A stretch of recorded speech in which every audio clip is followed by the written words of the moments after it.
Greetings, salutations, one and all, and welcome to the Ultimate Hockey Show, the first show of 2025. After taking a few weeks off for the Christmas break, we are back to talk hockey weekly up until we start shifting our focus to the Four Nations face-off between Canada, Sweden, the U.S., and Finland. That will come in early February, so about a month away. Yep.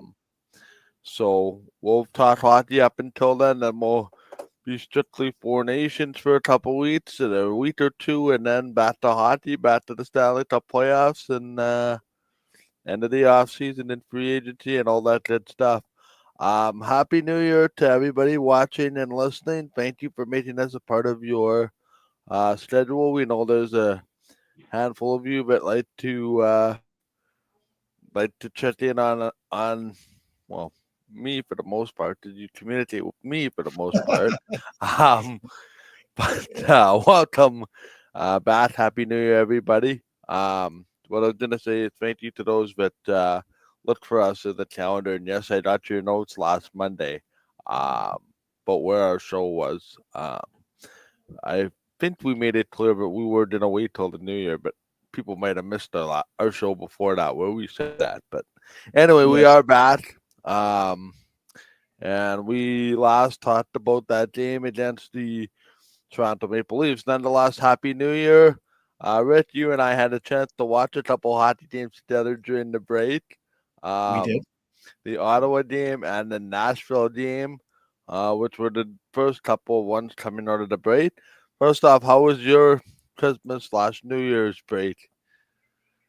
Very good. Like yours, I got away and had some time away from work and away from the world. You and I did. You and I did some. We did some ice fishing together, which people may Yep. not. We Yep. like to ice fish, and we do it together along with other family members. But anyway, we had a great time and Yep. some time in it wasn't too cold. It wasn't minus 30. It's only about 0 or -1. So it's actually a very pleasant time to be ice fishing. So Yep. it's good. Not so much now, even though a member of my family is currently ice fishing right now. Yeah. Well, It's fast how that report was when I get back upstairs after this show. yeah. Nonetheless, Winnipeg Jets things have shifted a little bit dramatically. Dramatically, that would be a little bit harsh, but things have not gone according to plan in the last couple of games anyway. But let's talk about the games in order really quickly. Actually, can you make a note if you don't mind? Because I cannot seem to find my pen right now. I want to ask you what's going on in Vancouver with the Elliot Pettersson and JT Miller. I know we touched on it on the last show before the break, but we'll update everybody again on that because there's been some changes during the break. Let's talk about the Ottawa game. Ottawa, Nashville. Really, believe it or not, wins during this whole break. Two of the wins anyway. There was one other one in between there. What did you see from Winnipeg Jets coming out of the break, Rick, particularly that Ottawa game? Yeah. Well, that's the thing. Actually, the games that we saw were the last few games that they won, right? Like since that time, they haven't won a game. Yeah. Yeah, against both Ottawa and Nashville, I thought they played that Winnipeg Jets style hockey. They even with Ottawa, I think they were down 2-0 in that game. Yep, They didn't correct. get away Yeah, and then from they it. got four straight goals. So You didn't get away from it. Kept on with their system. Got I think 1 or 2 power play goals.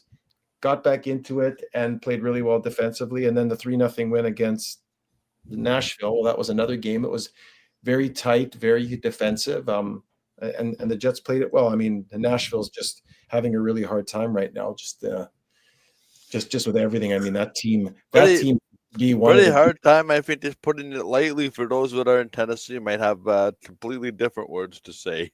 Yeah, well, I would say they are amongst, if they're not, they and the Rangers, you could argue, are the two biggest surprises, and that would be negative surprises or disappointing surprises in the whole league for the whole year so far, in my mind.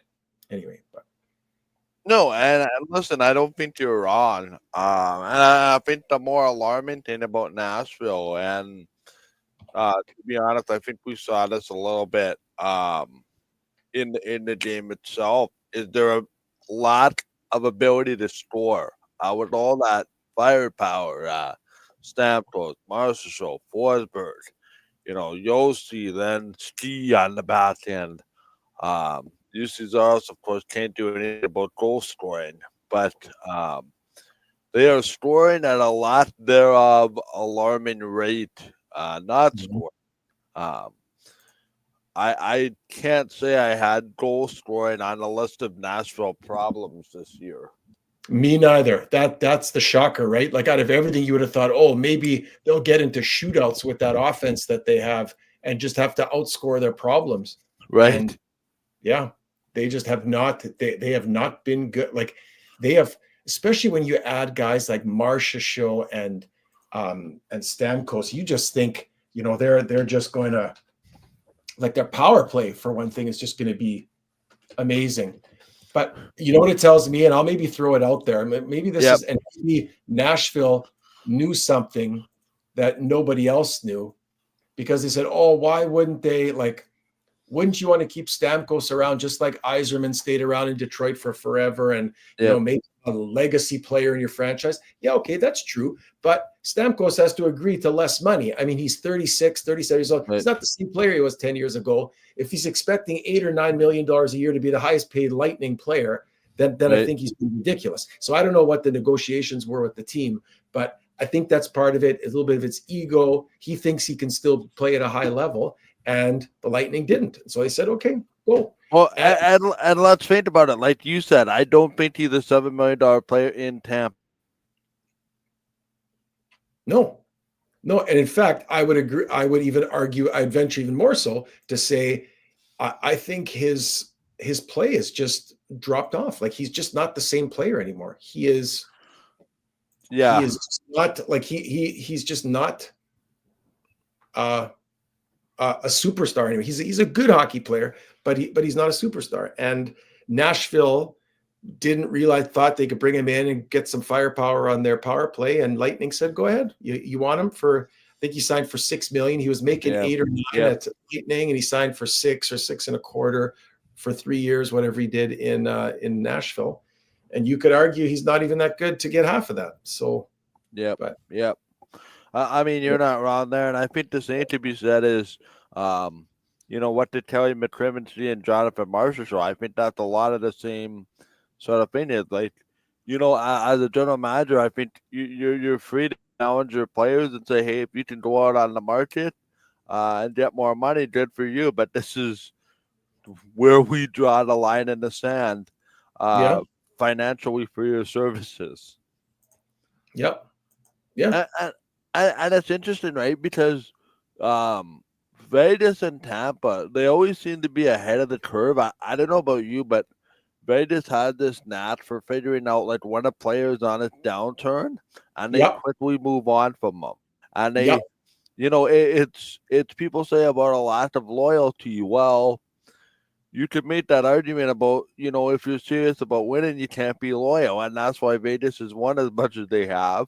And as much as it frustrates some people, they are in it to win it. And to be honest, hockey, the what have you done for me lately business, and the cost of doing business, they're not afraid to make some difficult decisions that might anger some people on the outside. And I know in Vegas's instance in particular, they're certainly not, they sign you. Then when they feel like you're on a bit of a downward turn, they quickly move on, and everybody's going, what? You're moving on from Manti? More times than not, they're right. And they bring in somebody that is the perfect replacement for what they shipped out of town. And a lot of times for less money too. And for less money, which is what makes them a competitive team in a salary cap world year after year, and this year is no different. Even just look at the way they handled the goalie situation. They acquired Aiden Hill for next to nothing when he was the San Jose Shark. Well, now they got their future goaltender locked up at a pretty good rate. Colorado done the same thing with Mackenzie Blackwood since we last had a show. So Yeah. it's about knowing when. It's about knowing your players and knowing their expiration dates and doing and being able to do so. Um, I also think too that Vegas is the type of market that they know that they can attract um, high power free agents. I'm not sure, to be honest with you, Rick, that this um, tactic would work in a place like Winnipeg where they have trouble, you know, attracting free agents. Like you're not going to get a Yeah. Sidney Crosby in free agency here. You're not going to get a Timmy Panarin in free agency. You're not going to get either Shesterkin, should those types of players hit the market. Yeah. You have to draft and develop within. But if you know that you're going to have no problem attracting free agents, you're more likely to make those kinds of changes. Where I think this model doesn't work in a place like Winnipeg or really in many Canadian markets, just given the economic realities of a lot of those types of teams having to draft and rebuild, and unless you're in those big flashy markets like Vegas, New York, et cetera, et cetera. And even we're noticing, um, Detroit having some issues with, high end talent. They've done the draft and rebuild route for through the draft of the Red Wings, and I Yeah. think we saw that in the game against the Jets. A lot of those high end players causing an awful lot of problem. But I think it just goes to show that every market has its challenges, and no two markets are ever the same. Right. And let's And be you know honest, what's yeah, sorry. Go ahead. no, and I think that has a lot to do with it. Like to say that Winnipeg's general manager acts a lot like Las Vegas. Well, that's like comparing apples to oranges, quite differently with market reality. That's all I'm saying. So, No, I agree. But what I was going to add is it's yep, interesting. I read something when Marcia Show first um, uh, was let. I mean, let he was a UFA, but he was let go and he yep, wasn't signed by Vegas, and then he signed in Nashville. He actually said, it really hurt at first because he was there from the beginning. He was there. He was one of the first picks in the expansion draft. He was part of that dressing room. He was a leader. He was a cog in that big wheel that won a Stanley Cup, like all those things. And he said, you'd think that all those things would mean something. He says, but then he even admitted, he said, this is how Vegas is. They are not exactly like what we just talked about.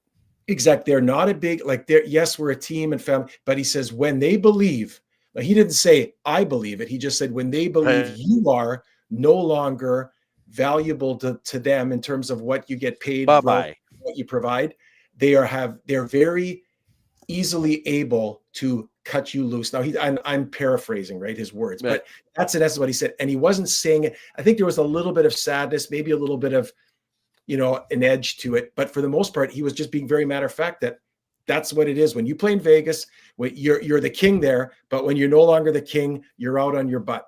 And that's the way it is. And so he was just very matter of fact, exactly to your point, and saying, whereas other teams are maybe not like that or can't be like that, like Winnipeg has to be a little bit more family and kind of be loyal because you can't get the other free agents. So like you say, you can say goodbye to Marcia Show and find 10 other guys to want to play in Vegas at half the yeah, price. And yeah, anyway, so no, that's a good point. yeah. So anyway, It's just interesting, right? And then just to bring this back to the Jets. I mean, they then played. Let's look at the schedule here. They played in Colorado the next night.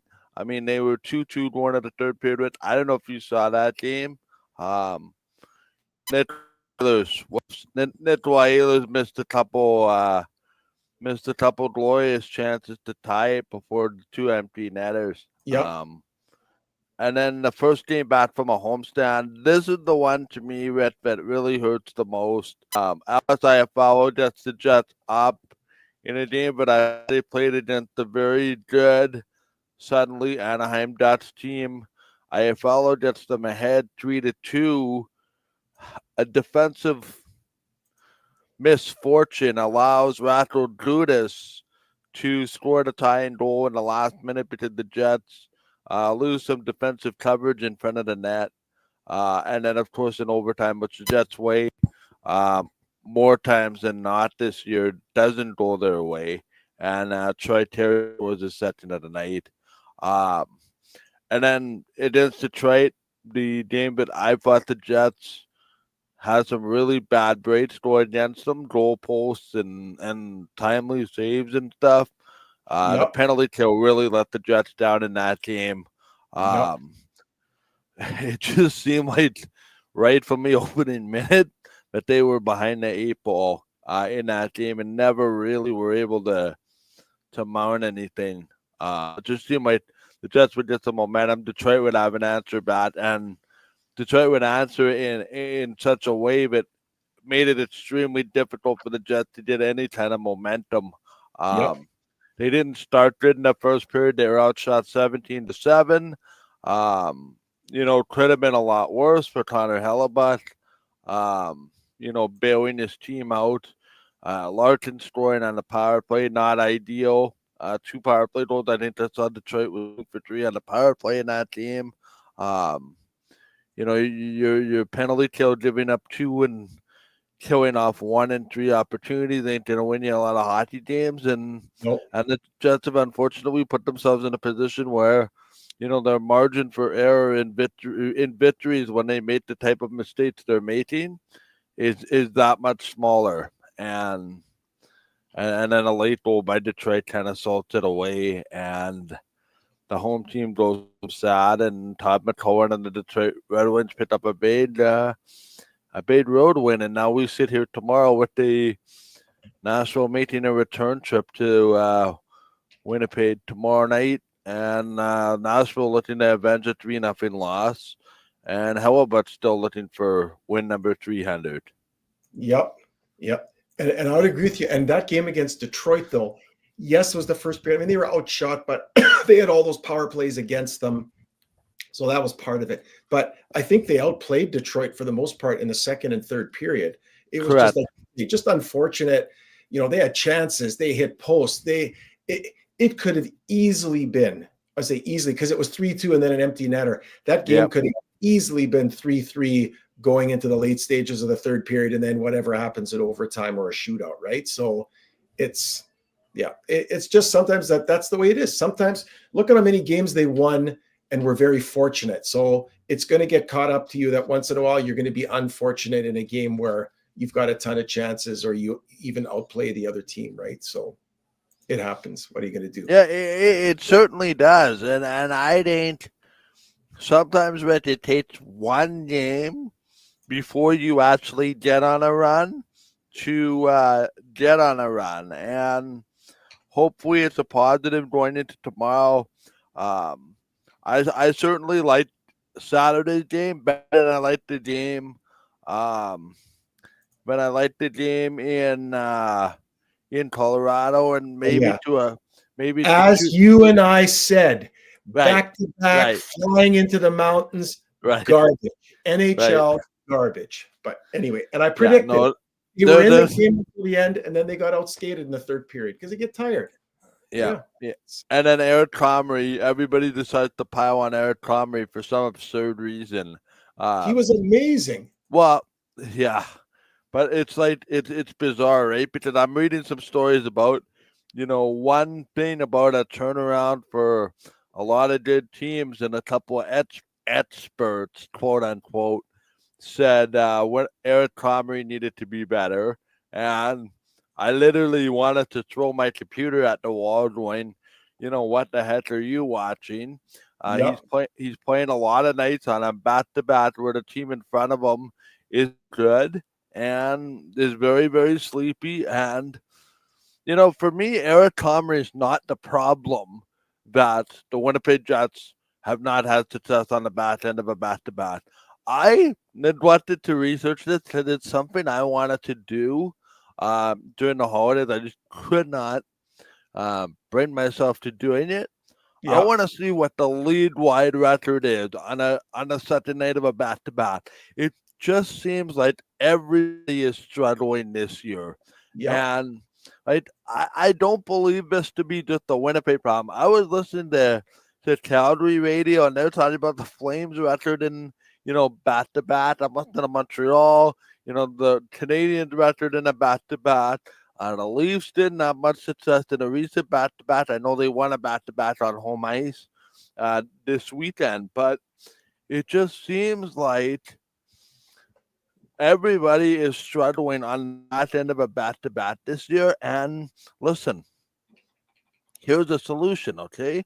No more player break and no Four Nations face-off, and you make a normal schedule with no bat-to-bats. Yeah, but is that what fans want? Is that what the players want? Is that what the teams want? I don't know. Good question. Listen, it's not fair when you have.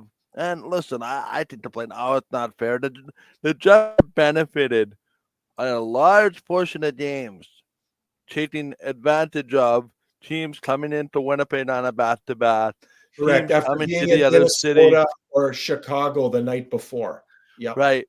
So I'm just saying it's a league-wide problem. It's just a shame that you did a battle for first in the division between the Jets and Minnesota comes in the night before and is a shell of who they've been for the first 30 games. It's an absolute shame that two high-flying teams play battle on New Year's Eve in Colorado with the Jets on the back end of a bat-to-bat. Colorado having been home for 4 days, and you expect a representative hockey game between two teams that are fighting for two very important points. I don't get it. I don't get it. There has to be a way around it. I just think you need to make a generic thing where you play every second night. Granted, I realize the puzzle is a big thing to worry about. But listen, if we're going to pay the exorbitant prices that are tickets nowadays in an economic reality of teams, people do not have disposable income coming out of their, wallets and credit cards and all that the way they used to. I at least want to see a representative hockey game if I'm going to fork out what it's going to cost me to go to a sporting event. I agree. And like some of those games, I don't know about you, I wouldn't want to pay that money. Nope. Not me. No, and it's interesting, right? I think basketball is running into that problem too. Is they have a lot of 3 games in 4 nights. They're sitting players for load management. National appeal for certain games are down because you're resting certain players for national. Unfortunately, Rick, corporate greed has gotten in the way of a very good game, and we could say the same thing about the NFL, right? The Kansas City Chiefs is an example, playing on a Saturday, then on a Tuesday, won their division, had nothing to play for, sat all their starters to rest for the playoffs. Denver comes in there, clinches the playoff spot because they beat them 31-0 because it was a bunch of second and third stringers. Exactly. And it's an epidemic sport-wide problem. Yeah, and is that a fair representation that Denver gets in the playoffs? And what about the team? I don't know who Denver, probably off the top of your head, whoever Denver pushed out. Cincinnati. Cincinnati. You think the fans in Cincinnati, the players in Cincinnati think that's good? It's not the best. You always want the best on the best. I'm just looking up some stuff on the website here for what we're going to talk about. It's okay. You're right. It hurts the integrity of the sport. You nailed it. It hurts it. And people say, why am I going to shell out $150, $200 for a ticket for that? It's a good thing. It's a good thing that last game was in Denver and not in Kansas City. Can you imagine being a Kansas City fan and having to pay money to see that crap? Those third stringers and guys from the practice squad playing out there against Denver and getting blitzed 38-0 and getting Denver into the playoffs. Like, there's something about the integrity of the game that you always have to bring your best, especially when there's influences on who makes the playoffs and who doesn't, right? Like, to me, you play the game to play the game. And what if I'm a Chiefs fan? My one time a year, I live in Denver. They come to Denver, and I see my team once a year. Yep. And I gotta see Carson Wentz and a bunch of backups trolley the field like it's a preseason game, and I paid a hefty penny to sit on the 50-yard line. Yeah. Well, but I also just want to make something abundantly clear too. There's somebody probably watching this screaming at me going, well, if you've already clinched first place, you've earned the right to do what you want. I see that side of it too. But everybody talks about the integrity of the game being important. To me, the sitting players before the playoffs, because you don't want them to get hurt, does more bad than good. And I will tell you something right now. The Kansas City Chiefs will not win the Super Bowl. I am taking the field over the Kansas City Chiefs for that reason. Mm-hmm. And you might not be far off. I think it's actually, I mean, we're getting sidetracked. Now we're talking football as opposed to hockey. I think it's going to be the concept is the same. Yeah, I agree. The concept is the same. The concept is the same sport-wise. You know, baseball plays 182 games, 3 games in the city, fine. But anyway, that being that. So let me just to wrap up on the Jets and what's going on with them. They had in the game, I'm just looking, 2 injuries, an injury to Morrissey and an injury to Miller. And we saw Morrissey come back. He took a puck in the mouth. I don't know if he lost teeth. I know he got cut up pretty good in the mouth. But he came back and scored a goal. It was fine. Miller, I heard, is a little bit more up in the air, a little bit more serious. What do you know about that situation? Sorry, what do I know about what? The Miller situation and his injury. Oh, I honestly, I have not followed the Jets in the last 2 days because I've been back at work. My understanding is it was just there was a bunch of defensemen that got hit with pucks in the face and left. I know Morrissey left, and that forced Stanley to an elevated role. Because I saw something online about Logan Stanley being the Jets' leading defenseman for ice time in one of the games in the first period. I think it was the Detroit game. Yes. But I think the long and short of it, Rick, is this highlighted the need for some defensive depth for the Winnipeg Jets. And listen, I like Colin Miller. I like Logan Stanley. I like Ville Heinola. Okay? Any of those 3 in the top 4, that's not what the Jets need right now. And listen, I think Logan Stanley done an admirable job at top 4. He played really well when they lost Josh Morrissey because he got a puck in the mouth and had to take repairs, so they pushed Logan Stanley higher in the lineup. Yep. I don't want to see that for 20 games. I think the more I watch this Jet team and what I've watched of the Jets of late stresses what I was trying to say a few weeks ago, but I think a defenseman to help in that top 4 is of a higher priority than even a second line there. You think, eh? Okay. Yep. Listen, I cannot wait, and maybe it'll happen tomorrow. We'll see. Dylan Samberg possibly playing. I heard that could be possible. Wow. If not this weekend at some point, with the back-to-back Friday and Saturday. To me, that sounds more realistic. Yeah. But that Jets decor has not been the same since they lost Dylan Samberg. I think we can all agree on that.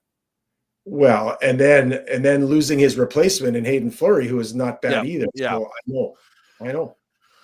Yeah. So again, you're in your 7th and your 8th defenseman, right? And And Cohen Miller, not Cohen Miller, Hayden Fleury was the seventh defenseman coming into the year. Logan Stanley was probably your sixth, maybe your eighth defenseman, and now he's pushed into a top four role because you got injuries. Listen, Yep. for a team that has aspirations of winning the Stanley Cup, that's not going to get it done with all due respect. It's okay for a game, but not this prolonged stretch that we've had. And I think that is part of why we're seeing what we're seeing on the penalty kill. I think Sambert is dearly missed on the penalty kill. I would actually like to run the numbers, and I haven't, on the penalty kill with Sambert in the situation versus the penalty kill with him out of the lineup. He's been out of the lineup. Yeah. So it's one of those things. It's one of those things where it's one of those things where you don't realize the true value of a player until he's not there. And I think Dylan Sambert is of high importance in value and should be wrapped in bubble wrap when he comes back. That's maybe not a bad idea. Maybe they're thinking about that, but yeah, yeah, that's pretty good. Yeah.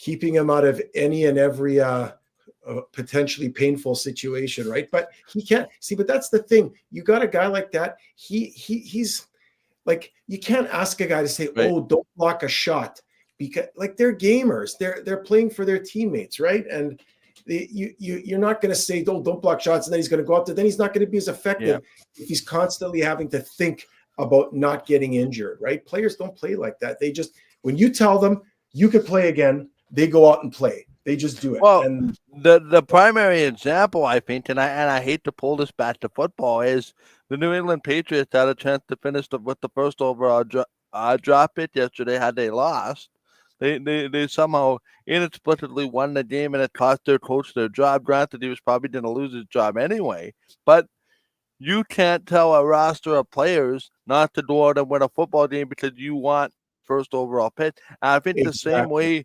to tie what you're saying is you cannot tell a player to play half effort because you don't want him to get hurt. That's exactly. You guys are not like, they're pros, right? And I agree with you. I know that's the rumor that he got fired because they won the last game. Well, I don't know. I agree with you. I think he would have been fired either way. But yeah. But at least you know what? I give a lot of credit to Gerard Mayo. You could argue about some of his decision making, whatever, but he's not mailing it in. He's getting his guys to play, and guys are playing, and I appreciate that. Unlike what happened in Mile High. So.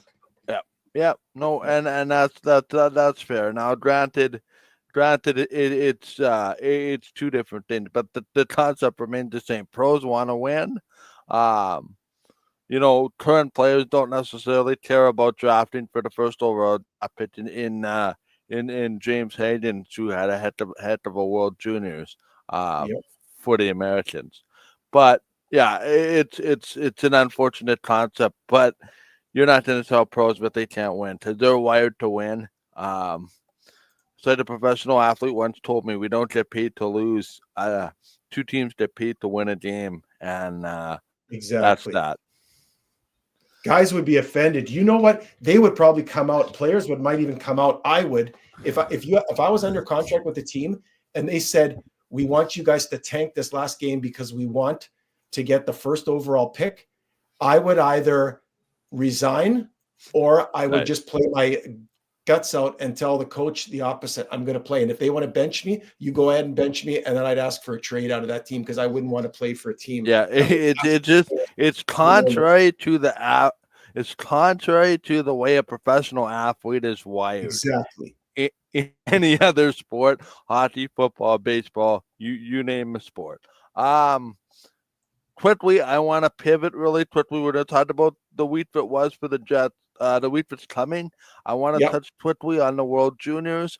Yeah. Boy, when does the Hockey Canada Summit of excuses and pathfinding begin? Because it's back-to-back quarterfinal losses at the World Juniors, both inexplicably to the Jets, both inexplicably in heartbreaking fashion with a coach that does not have a very good track record in winning big games at the World Juniors. Sorry, Dave Cameron. Listen, and I will present to you as well. The Swedes have one round robin loss in the last 8 years at the World Juniors. Somebody sent me a stat. They're 69-1 in their last 70 round robin games. They have one gold medal to show for it. So if you want to talk about a national problem of national hockey importance, I think Sweden's got bigger problems. But that being said, I was not happy with the way Canada played this whole tournament. You and I watched a couple World Junior games, and Yep. I don't know if I said this to you in person or if it was just a thought. I was very uninspired by all of it. Okay, but when you talked about, I mean, if you want my opinion, we talked a little bit about it. I mean, I know people like Craig Button gets on TSN. Well, he's not going to come out and say Canadians are going to lose. I mean, he's a homer, right? And people are watching, and he doesn't kill Canadian pride. So I get it. He kind of makes a spiel. And Canada could have won. It's possible. They could have stolen a game here or there. But in terms of talent, Americans by far had the most talent. And we said that when we had our discussion. They were the most talented roster going in. So that's just a given. That is what it is. So everything else is interesting, but is not relevant to the conversation. And then I would agree with you. There were some very questionable, coaching decisions. Maybe I'll put it like that. Some very questionable coaching decisions by Dave Cameron and by his group there on just certain things, who they played. But Michael, I have to talk about this again.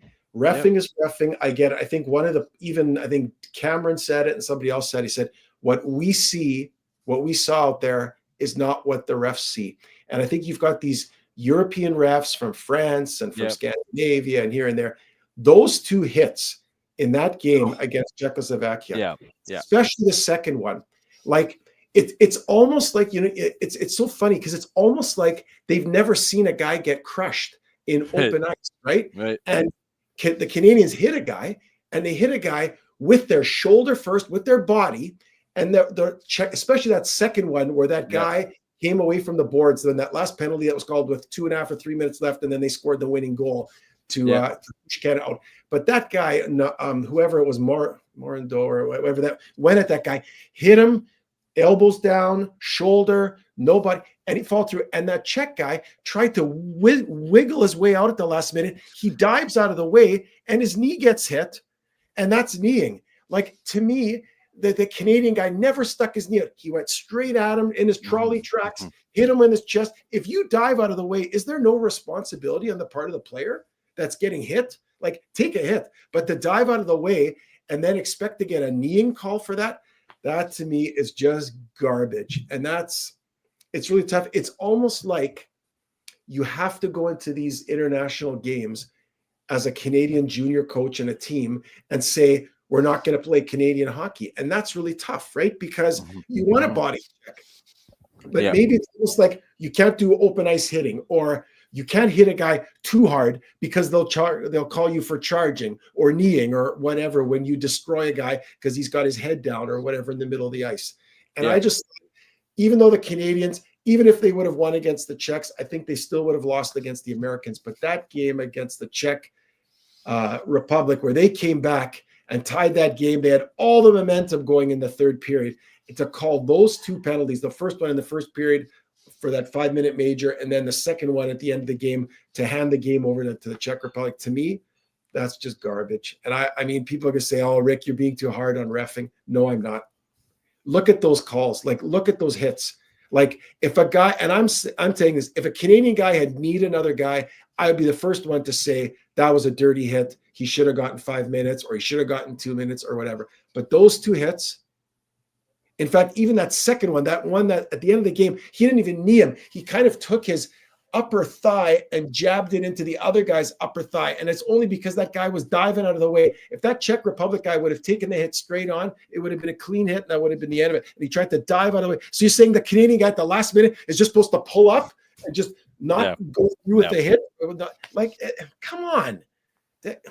And then they go back to the camera. Let's look at it in slow motion. Yeah, okay. You're the ref. You could see it in real time. If you didn't think it was something dirty when it was in the real time, why do you need the camera to slow down? Yeah. Come on. Yeah. Anyway, I voiced my opinion, but I still think the Canadians wouldn't have won, in my opinion. But anyway. Listen, I don't believe that was the sole reason they lost. But okay, you're on the same page as me then. Okay. I think you play scared when you don't know what the heck is going to be told and what isn't. Yep. I would agree with that. Yep. And let's be honest. I mean, I've watched European games, and the Spider Cup might be a bad example, but on the big ice, there's not a lot of hitting. On the big ice, there's more rubouts than big hits, and it just seems like a couple of these European officials come from big ice games, and then they go to the small ice games, and they see a big collision that is, done in just about every hockey game here in North America, and they freak out and look like a deer in headlights and decide that that's not allowed. That's a 5-minute penalty, and everybody else is up in arms about it because if you really want to be technical, they missed a high stick on Chetya on one of the Canadians in the second period. They also missed a headshot on David McKenna. So in that corner. Yep. So don't start to tell me that it's a problem. It is a problem, and it needs to be addressed. The International Ice Hockey Federation has known this is an issue for years. This isn't the first time we're bringing it up. We watch the World Juniors, and we forget that we're watching North American hockey because we're subjected to a different standard than we are in North America. The junior leagues are called the same way as they are in the NHL, and when the players don't know what the heck the penalty is, it's unfortunate because I think it forces you to play differently. That being said, it shouldn't have taken until the third period against Chetya to make some roster changes and some line changes that actually worked. Because Canada dominated that game, they just ran out of time. And I guarantee you that there will be a management change within Hockey Canada for the National Junior Program, and there will be a new coach for the National Junior Program. And just a word of advice, you might not want to leave your best defensemen and your best forwards at home because, newsflash, Sweden and the U.S. are in your pool next year. So unless you want to finish third, I highly suggest you bring a team that actually had the chance to win, because the gap between you and Czechia, gap between you and the U.S., gap between you and Latvia, gap between you and Germany has gotten a lot smaller, as we saw this week. Good on them. Canada, your margin for error isn't a football field anymore.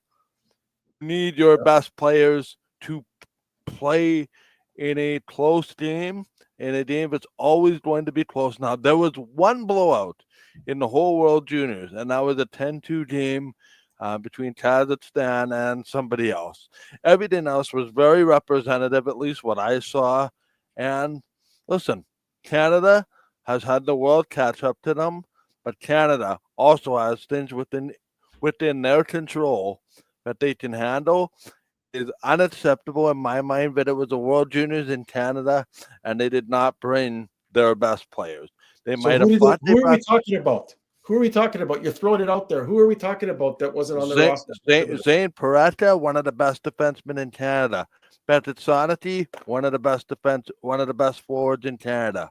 They left a whole bunch of high-end scorers at home, and listen, they felt like they could win with a bunch of third and fourth liners. At the end of the day, Rick couldn't score. But what are you saying? Like, you're saying that was their thinking, was that we want to have a more rough and tumble as opposed to a high-end sort of talent scoring level. Yep. And listen, when Canada won all those World Juniors, what was it, 6 in a row? They played the Russians, they played the Americans, they played the Swedes, and they'd hit them. And the crowd would react, and they would make it very, very uncomfortable for a lot of those teams to play Canada, because they knew that Canada would line you through the board and there would be a fear factor when playing Canada. Unfortunately, that fear factor is no longer existing. I would agree. Like, and especially like, were you surprised? I was really surprised by how good Czechia or the Czech Republic or Czechia is. Like their talent level. I mean, I don't know if the Jets have got any guys on their prospect list there for Czechia. But they have some very talented hockey players on that team. Wow, Listen, and you know what? They don't have these 50-goal scorers, but you know what? They have what it takes to get it done. They paid the price to get it done. Canada did not pay a big enough price to win a lot of those games, and they lost. I agree. Yep. It's unfortunate, but hey, you're going to have to be a lot better in Minneapolis next year, or you're going to finish third in that pool. There's something the U.S. is doing that Canada's not doing. Did not have won 2 straight World Juniors, and it might very well be a third unless there are significant looks in the mirror from the higher-ups at Hockey Canada saying we did not get this right. And listen, I had not heard. And listen, I'm around scouts in junior hockey that I've talked to. And listen, I don't claim to know everything about junior hockey. But when those people are telling me Michael Team Canada's not good enough and this is December 15th, that's a problem. And I have never heard public outcry about the way a roster has been constructed more so than this year, right from the beginning of tryouts. They didn't even bring some of these high-end players into the camp because they felt like they had this team pit. Now, let's be clear. I'm not pitting on the current players on the team. They did the best they could, but they were set up to fail. And the only time it really mattered was, oh no, we're down at goals to Czechia. We might as well change things up. And then what happens? Third period, tie game. You're at the mercy of the officials. You can't throw a penalty off, and you're going home. It's a calamity of problems. And it's like I always tell my ball hockey team, you play well enough to win, the officials don't become a problem. You put it in the hands of the officials, you didn't do a good enough job, no matter what the officials do. So I hope this is a wake-up call for Team Canada because the World Juniors aren't just run by Canada anymore. Contrary to what a lot of people seem to think, that they could sleepwalk through this tournament in Canada, which they'll find a way to win gold. This isn't 10 years ago. The world has caught up to Canada at the World Junior level, and it's time to wake up and realize that. Because, listen, there were people that paid a hefty penny to be in that building, and listen, didn't see Canada in the semifinal. They didn't see Canada in the final. Well, they still paid an arm and a leg to be there, and it's unfortunate. It's unfortunate when the adults in the room cannot make the decisions, and the kids, unfortunately, take the fall for it, and that's not the way it should be.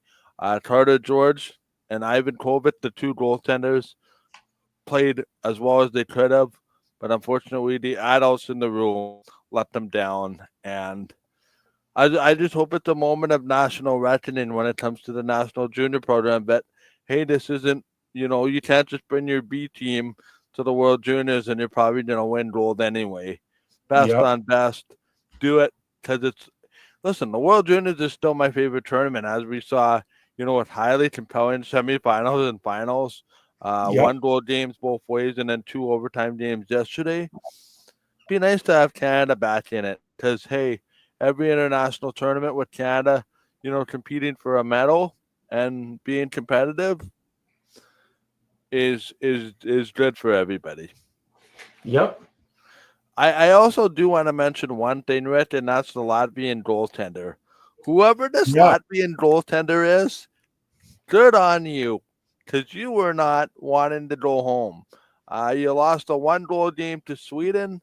Hey, buddy, you lost a 1-goal game to Sweden, and you played very, very well, being able to say that. So, Latvian goaltending, congratulations.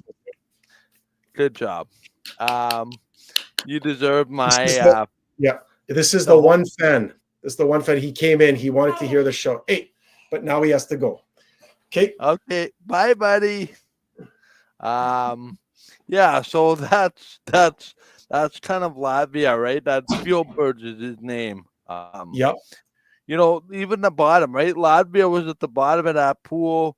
The Swiss had trouble. The German had trouble. I would say the only team in the tournament that was a complete mismatch was Kazakhstan, even though Kazakhstan almost beat Germany in that relegation game. So the World Juniors has become an extremely competitive tournament, and unfortunately, Canada has to up their game if they want Yep. to be back on top of the world. That's all I I'm agree. saying. Yep. That's all I'm saying. It's not the tape that it once was.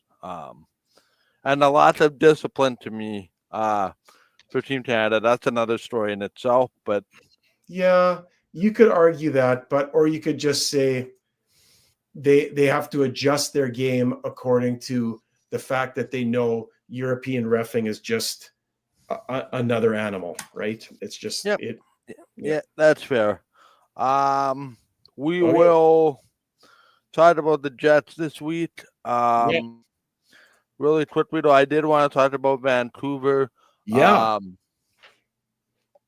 we did actually sort of talk about this. At least I hinted about it when we talked about Detroit. Out of the break, Detroit fired their head coach, Derek Lalonde, replaced him with Todd McCullough. Your thoughts on the Detroit firing before we talk about Vancouver? Yeah. Well, it was inevitable, right? I mean, Detroit, they've got a lot of good players, and for whatever reason, they just couldn't put it together, right? So, uh, listen, Todd McCullough is a good coach. Like, I know people are upset, saying, "How could the Jets lose to Detroit?" But listen, teams they get a coaching change and they get a bump. It happens. It happens. We've seen it. Now, long term, will it happen? I don't know. But Detroit has a lot of talent on that team. I just think they struggled with playing well defensively. And Todd McClellan, he knows how to get his team to play. Sorry, my glasses are tipping there. To play the right way. And I just think they're a very good team, and they show the Jets they can be a very good team when they have to be. Now they still struggle because the Jets outplayed them in the in the second and third period, but it was still it was still a very competitive game. And I just think it was inevitable. Like, listen, you can't just keep losing and losing and losing, because fans get, they, as soon as folks just start, not so much your season seat holders, they'll voice their, say we're not happy, but they're still got their money, right? You still have their money. Yeah. But the walk up, if the walk up drops from whatever it is, 3,000 seats down to 500 or 300 after the course of half the season, and you've lost like 3/4 of your games, I mean, you don't have to be a rocket scientist to figure that out, right? You know exactly what's going on. So When I think in sports bet, and I've heard it various ways, winning is good for business, losing is not. yep, I agree. So yeah, it's inevitable. It was going to happen to Detroit, but I'm also interested, like you say, what happened in Vancouver, because now they've got Hughes and Peterson out of the lineup, or Pedersen out of the lineup. JT Miller is the only one playing. Yeah. I know what I would do. What's that? Elias Pettersson is the odd man out. You think, eh? Yep. For what reasons? Star player or not, they don't make many JT Millers around, and you're gonna regret trading JT Miller. I'll tell you that right now. There's 29 or 30 other teams that would want JT Miller in their lineup, and that's just the way it is. I think this has been a prolonged problem with Elias Pettersson. I don't want to say it's a European thing fitting into a North American culture, because I don't know that to be the truth. The other thing is, it's interesting that this is coming to light now that the Canucks are having an up and down year, whereas last year we didn't hear anything about this, considering that there was problems because they were winning so much. I think there were rumors of it, though, right? There were rumors. Yeah, but everything's quieter when you're winning, right? Life's good when you're winning and not so good when you're losing, and people want to talk typically when you're losing and not things aren't going well. That's in my experience when a lot of people like to toss. But that being said, I think Elias Pettersson is an easier player to replace in a lineup than the tough physical grinding style that JT Miller plays. If I had to move one, I'm moving Elias Pettersson, and I don't think this is even a discussion for me. Okay. Why do you disagree? But you don't think you can get them, like everybody, to play nice in the sandbox? No, I don't think you can. I think it's abundantly clear that you can't. You haven't done it this year. Why would you do it in 2 months from now? And then the other thing is, if you realize you had these problems on the surface, why would you sign them both to 8-year contracts? Okay, yeah, but you do you think that they knew this was this bad? Well, I listen. I don't think if you're the general manager, Patrick Allvin, you're blind to this news. You just hope to keep it out of the public eye as long as you can. Right. Now that it's in the public eye, you can't control the story and you can't control the narrative. Right, but you could tell the two guys to get along. Yeah, I mean, they're the two best players on the team, you could argue, right? Yeah, but I don't think that telling two guys to get along is just going to fix the problem. When the captain is reportedly very exasperated in Quinn Hughes, and those upper management that's starting to have a bit of a problem with the way things are going. This honestly, this strikes me back to when we had these locker room problems in Winnipeg. Blake Wheeler and Patrick Laine, and then Bufflin even before that, Blake Wheeler and Evander Kane, and then the trash suit going in the shower. Yeah. It's reportedly. I haven't still gotten anybody to confirm that part of the story, but it hasn't been shushed. So we're led to believe that might be something happening. But no, you know what I mean, right? Like losing causes a lot of problems and brings a lot of things to the surface. And it's unfortunate that's the way it is. Anyway, we're almost out of time. How do you see the Winnipeg Jets doing this week? They play Nashville, then they play LA on Friday, and Colorado on Saturday before, and that's on Monday. Yeah, next month. You mean next Tuesday? No, it's tomorrow and then Friday, Saturday, back to back. Friday, Saturday, right? And then they don't play again until Tuesday, not Monday. Correct. Yeah. So you got Nashville, Los Angeles, and Colorado. Okay, I'm going to say what do I think what's going to happen versus what should happen. Yeah, I think they're going to go 1-1-1, but they should go 2-1. They should go 2-1. Yeah, they have to win their games at home. Like this is like they've lost the last two. Now so far in the homestand, they're 2-1-1. They've got to make hay. They got 10 out of 11 games in a row at home. You got to win 9 or 10 of those, or 9 of those, or 8 or 9 of those. Like you can't go 500 playing at home. So I don't know. They can play. They've just got to get back to their style and play well defensively. That's what it is. They're not playing well enough defensively. They're not killing penalties well enough. They're just, and I'm sure they're going to be working on all those aspects of the game, getting the puck out of their zone, killing penalties, being in the right position, supporting each other as you leave the zone, all the things that are important. Yep. Yeah, it's a very interesting thing going forward. Rich, you have anything else to add before we say goodbye for the week? Well, just that I am still interested in seeing what's going to happen in New York. I was just looking again if there's anything going on with the Rangers, any trades. Like that team is just like they're in complete and utter free fall. Like like they win a game here and there, like 1 out of 7, 1 out of 8, but like they beat a very bad Chicago team yesterday. Exactly. Okay, beat Chicago. Okay, that's like okay. Yeah, I inhaled oxygen today. Yeah, that was a big accomplishment. Well done. You breathe. I mean, beating Chicago. Okay, but I'm just saying, like that team, I don't know. Like they were one of the teams that was like, you could argue the top 4 teams that was going to vie for the Stanley Cup, be in the conference final in the Eastern Conference. And they're just completely out there in the cellar now in the East. And they probably, they're not going to make the playoffs, but they're just terrible. Like, when is the team finally going to start moving guys? And I don't know if it's that they want to move guys. Maybe they can't move guys. Maybe teams look at Kreider and look at that salary and his age and say, you're going to have to take half the salary, or you're going to have to, you're going to have to give us. And then you pay him a salary to play for somebody else. Well, you're better off probably keeping him for your team.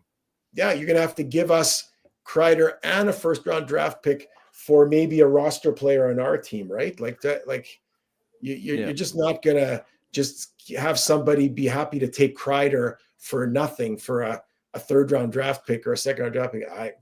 It's that. Just on the way out, I have to ask this. Is there a particular reason in your mind why there hasn't been a coaching change there yet? Well, you put a lot of effort into having him there, right? Into having like to me, if they're that bad and anywhere else this free fall happens, that coach is fired. The more I watch, the more I'm surprised that it hasn't happened yet. It just leads me to believe that there might be something that we don't know about. It seems to like this is the general manager and Chris Drury that seems to want to put all the pressure on the players and say it's on the players to figure this out and not the coaches. And maybe that's a refreshing way to think about it. But you think about all the changes that they have, coming out and they're losing Tato. Now they got Talia from LA off waivers. What a Christmas present that was, because I hope Chevy was paying attention to that. But it just seems like they're putting the blame on the players before they're putting the blame on management. And I just wonder how long until that changes to Laviolette. Yeah, or because they just don't want, because they just signed him a couple of years ago. You don't want to get rid of a coach that you really like. Like, is it really the coach? Like, is that really the problem? I'm not saying it's the coach. I'm just surprised that I'm asking how long can this go before that happens. Or something, or you trade players. Like maybe that's the thing. Maybe Chris Drury says it is the players. Yeah. Maybe he says, I know this. I know it's the players are not performing. Like, and you could say, oh, he's lost the room, or his message isn't resonating anymore. But come on, you're a pro, right? Like, I don't know. And the system, he coaches a good system. Laviolette, he's a defensive-minded coach. He's not some just throw a bunch of pucks out there and go nuts. He's got systems. He's got things in place, and they're not playing the system. So, well, whose fault is that, right?